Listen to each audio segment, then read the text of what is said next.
The Capital One Venture X is an amazing mid-tier travel card, but there's a twist.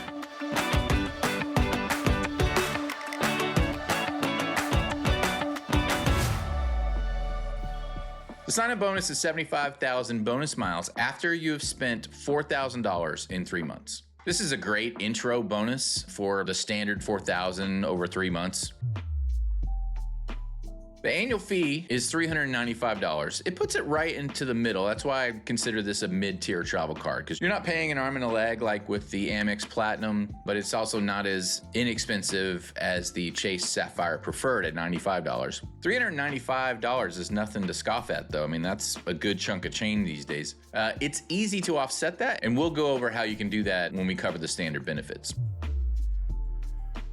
The Venture X really doesn't cover much. It's a travel credit card. If you do car rentals and hotel bookings through the Capital One travel portal, you'll get 10x on both the car rentals and the hotels, and you'll get 5x on airline bookings. Now, I mentioned there's a twist. Everything else that you purchase with this card, you get 2x on. This is amazing. This is the key that makes this card so great. Is yes, it's a travel card. Yes, you're gonna get pretty high value on booking through the portal, but everything else, you're covered with the 2x. It's a catch-all. I tend to use this for most of my online purchases where there's not really a category. Department stores, going to Target, going to Walmart. This is my go-to catch-all card. But you need to be using these points for travel. If you're trying to redeem for cash or for gift cards, you're not going to get the value that you would through travel. Travel is 1 cent per point through the portal, but for cash, it's half a cent. Gift cards, it's like 7, 8 for each point. So don't use Capital One miles for cash or gift cards. All right, let's go to the Rich with Points website and check out the Capital One Miles page to see all the transfer partners that Venture X can use. So we got the All Rewards. It's kind of a weird little hotel chain. I think it's mostly overseas. It's not very popular in the States. Aero Mexico, Aeroplan, Air Canada, Asia Miles, Avios, so that's British Airways, Aer Lingus, and Iberian Airlines. Choice Privileges, hotels, Choice Hotels, Emirates, Etihad, I have no idea how to pronounce that. Anyway, Finnair, Flying Blue, Air France, Turkish Airlines, Miles and Smiles, Avianca Life Miles, Chris Flyer, Singapore Airlines, Infinity, Mileage Lands, Virgin Atlantic Flying Club, Frequent Flyer for Qantas, and Air Portugal, miles to go, and then the Wyndham Rewards hotels. Let's also take a look while we're here at the other credit cards that earn Capital One miles. Obviously, you have the Venture X, but also the Capital One Venture Rewards, the Capital One Venture One Rewards, and the Capital One Venture X Business Card. Those all earn their miles and can be used in the travel portal. We also have cash cards, so the Saver cards and the Quicksilver cards, they all earn cash. Unless you have a Venture card as well, then you can transfer your points from only being able to cash it out for cash to the miles where you can then use it for travel, transfer to the transfer partners and so on, so you get better value for that. All right, let's go back over to the Venture X page. Okay, so standard benefits. Every year you're gonna get 10,000 bonus miles just for having the card on your anniversary. This is amazing. It's like getting a sign-up bonus, a small sign-up bonus every year. It also has an annual travel credit of $300. So anytime you make a booking through the Capital One travel portal, you'll get $300 credited back to your account if you spent that on travel. So now remember, the annual fee is $395. So if you're gonna travel for more than $300 worth of travel once a year, so basically if you're gonna travel once a year, you're gonna get $300 back. So that's effectively bringing down your annual fee to $95, which now puts it on par with the Chase Sapphire Preferred card, which has an annual fee of $95, but you're gonna get way more value. So if you count the anniversary bonus as you getting $100 and you use the card for travel once a year, that's $300. That's $400. So effectively, they're paying you $5 to use their card. Then on top of that, if you use their premier collection of hotels, you can get a $100 credit there. I think you really have to try hard to use their specific hotels. You have to go out of your way to book it. They're probably more expensive. So I wouldn't count that as a benefit, really. The same with the lifestyle collection. You get a 15 $50 experience credit. I wouldn't count that as a benefit. It's just, if it happens to work out in your favor and you get to use those credits, great.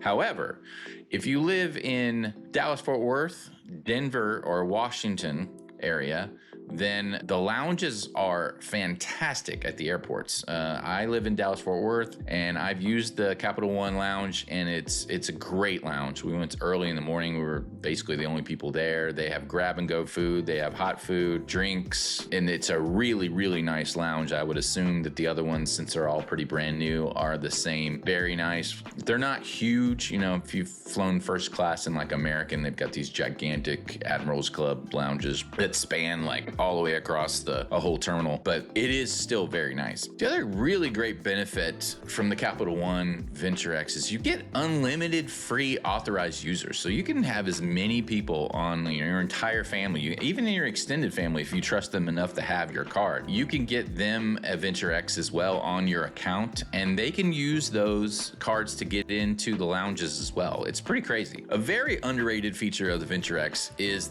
it gives you primary auto rental collision coverage. So when you go into rent a car, and they always ask you, do you want to pay for the insurance to cover it? And you have insurance, it'll cover it, but if you get in a wreck, you have to pay your deductible, whereas you don't if you buy their insurance. Well, if you use the Venture X coverage, it's primary. So you can just use this card to rent the car and it will be covered. And then it wouldn't be really a good travel card if it didn't also come with the priority pass. It also includes the restaurant credit, which is great. You get global entry and TSA pre-check credit for up to $100. You also get cell phone protection. So if you're paying your cell phone bill, then it'll reimburse if it's stolen or damaged. It'll reimburse you up to $800, which is really good actually. Application rules. There's not a whole lot of application rules that apply to the Venture X. So we've got the Cap 1-6, which is the Capital One will only approve you for one new credit card every 6 months. And then there's the Cap Max 2, which is the Capital One will only allow you to hold a total of 2 of their credit cards at one time. Again, the application rules, your results may vary. We've always heard that there's exceptions to everything, but these are the standard rules that I'm aware of. All right, for the fun part, let's do some card comparisons. All right, first, we're gonna do mid-tier travel comparison.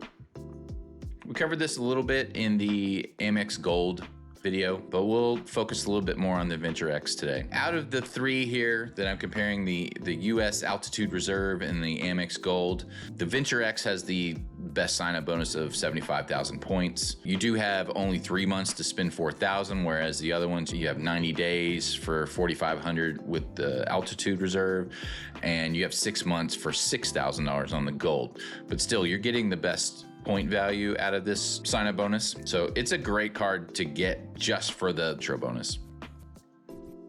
The annual fees, the Venture X is $395 versus the $400 for the Reserve and $250 for the Gold. But remember, you've got the $100 anniversary credit and the $300 travel credit. So if you're going to travel at least once, I mean, this is effectively going to be paying you $5 to have the card. So if you travel once a year, don't even worry about the annual fee. It's just a no-brainer to have this card for the signing bonus and for the 2X on everything else. So with that, we'll take a look at how it all compares. For dining, you wouldn't use this card for dining, but you know, if you don't have another card, 2X is much better than 1X. Same with groceries, it's 2X, because you're just gonna get 2X on everything. Airfare in the portal is much better than the other 2 cards. Car rentals, 10X in the portal is much better than the Gold. You get 1X in the portal for car rentals, and then you get 5 to 7.5. I should mention, if you don't know already, we calculate the 1.5x modifier that you get with the Altitude Reserve for purchases in the travel portal. So we do the calculation, and it's essentially 7.5 if you're going to be buying a travel in the portal.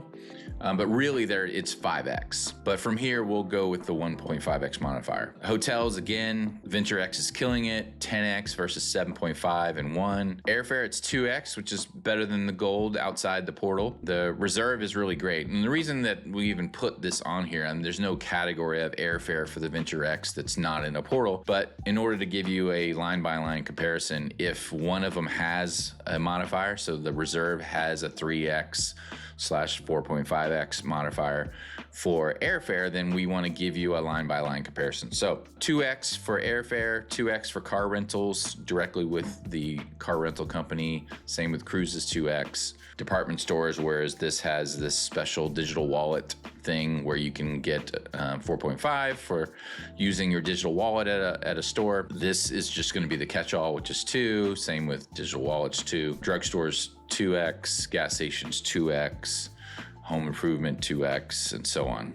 So the altitude reserve really does it. Honestly, it kills it with the digital wallet payments because it covers so many things that if you pay with your digital wallet, drugstores, gas stations, home improvement stores, then you're going to do really well. But again, the Venture X, 2x catch-all, so you're not getting 1x, 1x, 1x on all these things that your card doesn't have a category for. For the benefit comparison, you've got the pre-check with the reserve, but not with the gold. You're getting anniversary bonus. You have primary auto rental collision coverage, where you don't have on the other cards. You got cell phone protection. You don't have those on the other cards. And then you've got your credits and discounts. There are some for the gold. There is one for the altitude reserve, which can also minimize that $400 annual fee for the reserve as well. But one of the biggest ones is having the free additional card, no fee, and you can have as many authorized users as you want. And then the lounge access, all reserve has is the priority pass, which Capital One also has. But then you also get the Capital One lounges, which are outstanding, honestly. And then there's the 1.5x on travel point redemption through the portal for the reserve. All right, let's go back up and compare this to the big boys. So I'm gonna remove the Bank of America because it's honestly not a very popular card, even though it is a top tier travel card, and compare it to the Reserve and the Amex Platinum, the Chase Sapphire Reserve and the Amex Platinum. So right off the bat, we've got a special offer going on right now for the Reserve that's $75, but it's normally $60,000, and then the $80,000 for the Platinum. You can get much more for the Platinum if you look hard enough. I think I saw a few special offers going on. They're not like a link I can just give you. They're always changing. It depends on your cookie settings in your browser. If you go to their website using in private, it's a silly little game that they play. Their Resy, RESY.com site. If you go there, click on the credit card offers, there's always some kind of American Express offer they're usually pretty good. That's what I got my Platinum from. My wife and I do a lot of dining out. It was great because there was like 6 months of 20x on dining. It was pretty awesome. All right, so the annual fees, obviously the Venture X is $395, but you can get it down to virtually nothing. A little harder to get the top tier cards down to nothing, especially the American Express, which honestly I can't even get close to. You can earn it back in points if you travel a bunch and you're buying airfare, but I don't purchase that much airfare directly from the carriers to offset this. So I won't be keeping my Platinum very much longer. The Reserve is one of my favorite cards, and that's mostly because my wife and I go on cruises with my parents quite often, and we get 3x on cruises down here, which essentially is 4.5x if you use the Chase Sapphire Reserve modifier. Like I mentioned in the previous comparison, some cards have a 1.5x modifier on any points redeemed through the portal, so we do that calculation here for you. If you don't want to factor that in, you can always uncheck that, and then you'll get the true value right here. So this is 3x. I'm going to keep this on because I think it's the most common way of using the card is using your points in the travel portal. You can get more if you transfer your points to a transfer partner. It's not always as easy as they make it out to be, especially if you're trying to travel at a certain time to a certain place. If you're not just looking for these adventures that they happen to be running a special for that's like really cheap because they don't have a lot of people traveling to some place, and they'll give you a 5x, even sometimes a 1-to-10 ratio on your point transfers. Generally, I'm always trying to get to a cruise boat or, to my parents' house in Portland, that kind of thing. So my wife and I take off and we need to fly and maximize our travel. So we want to fly a certain time. Generally, you're not going to get the crazy ratios that are sort of promised in a lot of the travel videos. You can, but it's just not as easy as they say. All right, so like I said, 10x on car rentals through the portal, hotels through the portal is pretty comparable with the Chase Sapphire Reserve, but you get the 1.5x modifier on the Reserve. The Reserve is my favorite travel card, but the Capital One Venture X is a solid card, and I think I will always have the card. Airfare in the portal, you get 5x. Versus the, it is 5x, but 7.5x, and then you get 5x with American Express, but you don't have to use it through the portal. Portal's not required for the Amex, and that's kind of the beauty of that card is you can just use that card to purchase travel everywhere and get tons of points over travel. 2x on everything else, which the American Express is just 1x on literally everything except for airfare and hotels in the portal. With the Venture X, you're going to get 2x on pretty much everything else versus the Chase Sapphire Reserve, which has 3x on all travel related stuff outside of the portal.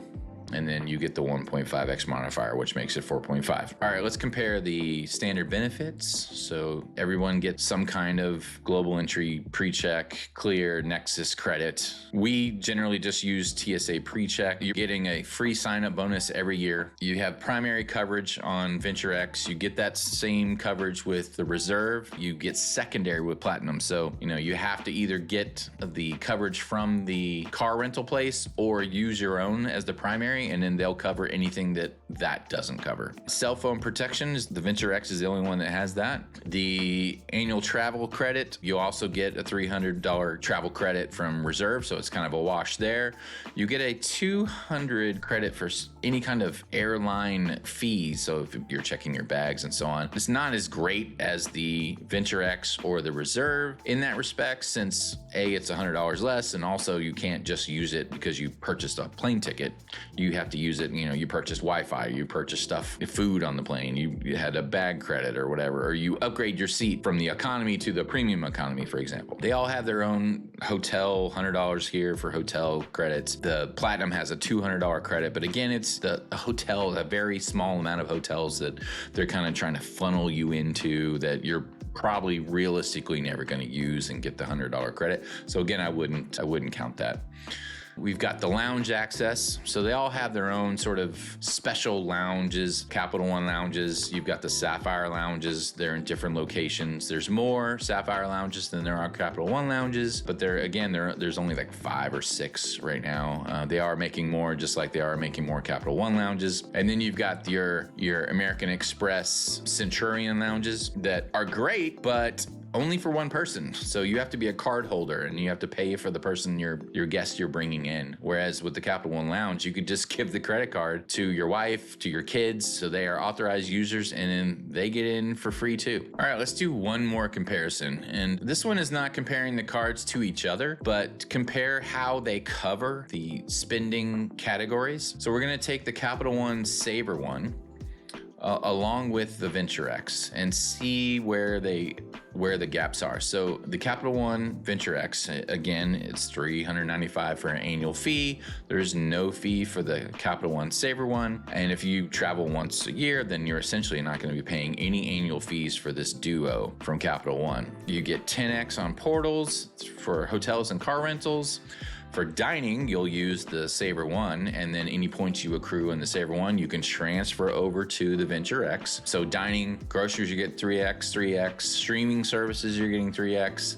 And then every single thing else, you're gonna get 2x, except for the 5x in the portal for airfare. But everything else, you're gonna get 2x. So this is a really great duo. So your big categories of spending, your dining, your groceries, any kind of travel, and then every single thing else is going to be 2x. So you're never going to be paying 1x for anything with just these two cards. It's a great little duo. My wife has the Saver One and I have the Venture X. We tend to use the Amex Gold for dining because you get 4x instead of 3x. But if you don't want to venture into the Amex ecosystem and you just want a couple of cards, then this is a great duo to have. So to cover what we learned, you're paying nothing to have this card. They're actually paying you. You get a great sign-up bonus. You get a small sign-up bonus every year for just having the card. It rivals all the other major credit cards on travel benefits. You get 2x on every category that's not covered by the card, and it pairs very well with the no annual fee Saver One card for the categories that it's lacking. So overall, I think it's a no-brainer to have the Capital One Venture X. What do you think? Tell me in the comments below, and don't forget to like and subscribe.